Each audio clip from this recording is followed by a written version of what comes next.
துதித்தலே இன்பமும் ஏற்றதுமாய் இருக்கிறது. துதித்தல் எப்போதுமே நமக்கு நன்மையை மட்டும்தான் கொண்டு வரும். அது ஒரு இன்பமானது, அழகானது அப்படின்னு சொல்லி இங்க நம்ம வாசிக்கிறோம். அப்போ பாஸ்டர் ஏற்கனவே சொன்ன மாதிரி ஆண்டவர் நமக்கு நன்மை செஞ்சா மட்டும் கர்த்தரை நம்ம என்ன பண்ணக்கூடாது, துதிக்க கூடாது. எந்த காலத்திலையும் எந்த நேரத்திலையும் நம்ம என்ன பண்ணணும், கர்த்தரை எக்காலத்திலும் ஸ்தோத்தரிப்பேன், அவர் துதி எப்போதும் என் வாயில் இருக்கும் என்று சொல்லி தாவீது துதிக்கிறத பார்க்கிறோம். தாவீதுனுடைய வாழ்க்கையில அவர் நல்லது நடந்தாலும் சரி, அவருடைய வாழ்க்கையில கெட்டது நடந்தாலும் சரி, எந்த நேரத்திலையும் தாவீது ராஜா கர்த்தரை துதிச்சுக்கிட்டே இருந்தாராம். எனக்கு ஆண்டவர் நன்மை செஞ்சா மட்டும்தான் நான் கர்த்தரை துதிப்பேன் அப்படின்னு சொல்லி அவருடைய வாழ்க்கையில இல்ல.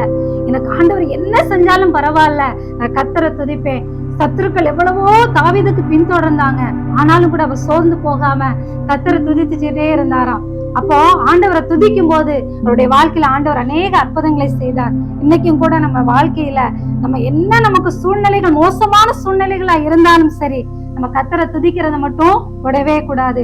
எந்த நேரத்திலும் துதிக்கும் போது கர்த்தர் நமக்கு நன்மைகளை தருவார்.